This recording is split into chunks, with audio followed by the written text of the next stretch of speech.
ನಮಸ್ಕಾರ. ಎಲ್ಲರಿಗೂ ಸ್ವಾಗತ. ಒಂದ್ಸಲ ಯೋಚನೆ ಮಾಡಿ ನೋಡಿ, ಬರವಣಿಗೆ ಅನ್ನೋದೇ ಇಲ್ದೇ ಇದ್ದ ಕಾಲದ ಕಥೆಯನ್ನ ನಾವಿವತ್ತು ಹೇಗೆ ಹೇಳ್ತಿದ್ದೀವಿ? ಯಾವುದೇ ಪುಸ್ತಕ ಇಲ್ಲ, ಡೈರಿ ಇಲ್ಲ, ಏನೂ ದಾಖಲೆಗಳೇ ಇಲ್ದ ಸಾವಿರಾರು ವರ್ಷಗಳ ಹಿಂದಿನ ರಹಸ್ಯಗಳನ್ನ ಹೇಗೆ ಭೇದಿಸಿದ್ದೀವಿ ಅಂತ ಆಶ್ಚರ್ಯ ಆಗುತ್ತಲ್ವಾ? ಬನ್ನಿ, ಇವತ್ತು ಇತಿಹಾಸದ ಆ ರೋಚಕ ಪಯಣವನ್ನ ಒಟ್ಟಿಗೆ ಶುರು ಮಾಡೋಣ. ನೋಡಿ, ಇತಿಹಾಸ ಅಂದ್ರೆ ಅದೊಂದು ದೊಡ್ಡ ಪಜಲ್ ಇದ್ದ ಹಾಗೆ. ಆದರೆ ಈ ಪಜಲ್ನ ತುಣುಕುಗಳು ಪುಸ್ತಕಗಳಲ್ಲಿಲ್ಲ, ಬದಲಾಗಿ ಭೂಮಿಯ ಆಳದಲ್ಲಿ ಎಲ್ಲೋ ಹೂತು ಹೋಗಿವೆ. ಹಾಗಾದ್ರೆ ಈ ಕಾಣೆಯಾದ ತುಣುಕುಗಳನ್ನ ಪತ್ತೆಹಚ್ಚಿ ಒಂದು ಸಂಪೂರ್ಣ ಚಿತ್ರವನ್ನ ಕಟ್ಟಿಕೊಡೋರು ಯಾರು? ಅದನ್ನ ಹೇಗೆ ಮಾಡ್ತಾರೆ? ನಾವು ಇವತ್ ಮಾತಾಡ್ತಿರೋದು ಪ್ರಾಗೈತಿಹಾಸಿಕ ಯುಗದ ಬಗ್ಗೆ. ಅಂದ್ರೆ ಮನುಷ್ಯರು ಮಾತಾಡೋಕೆ ಶುರು ಮಾಡಿ ಆದ್ರೆ ಬರೆಯೋಕೆ ಕಲಿಯೋಕೂ ಮುಂಚೆ ಇದ್ದಂಥ ಒಂದು ದೊಡ್ಡ ವಿಶಾಲವಾದ ಕಾಲಘಟ್ಟ ಇದು. ಇದನ್ನೊಮ್ಮೆ ಕಲ್ಪನೆ ಮಾಡ್ಕೊಳ್ಳಿ. ಇತಿಹಾಸಕಾರರಿಗೆ ಇದು ಎಷ್ಟು ದೊಡ್ಡ ಚಾಲೆಂಜ್ ಆಗಿರ್ಬೋದು ಅಲ್ವಾ?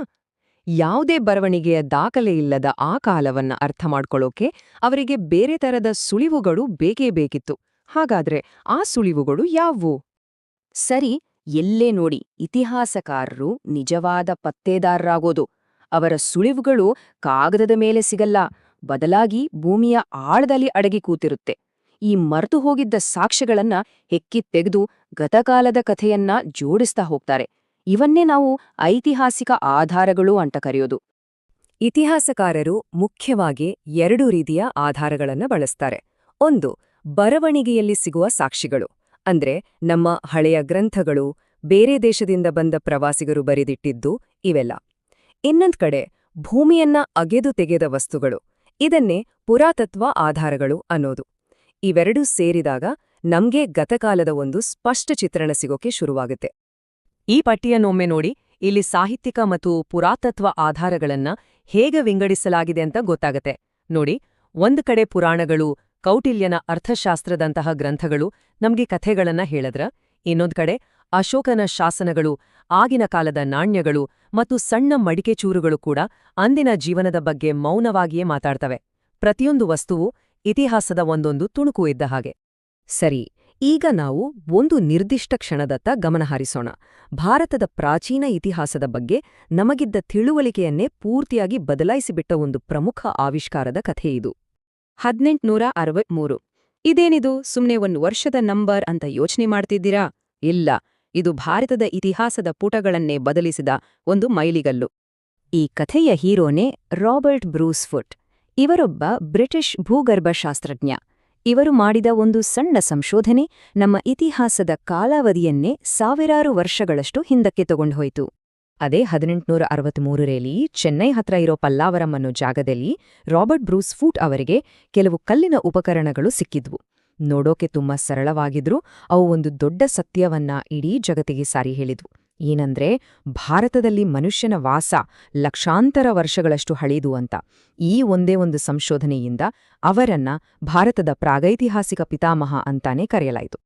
ಫುಟ್ ಅವರಂತಹವರ ಸಂಶೋಧನೆಗಳಿಂದಾನೇ ಇತಿಹಾಸಕಾರರಿಗೆ ಈ ಬರವಣಿಗೆ ಇಲ್ಲದ ವಿಶಾಲವಾದ ಕಾಲಘಟ್ಟವನ್ನ ಒಂದು ಕ್ರಮಬದ್ಧವಾದ ಟೈಮ್ಲೈನ್ನಲ್ಲಿ ಜೋಡ್ಸೋಕೆ ಸಾಧ್ಯವಾಗಿದ್ದು.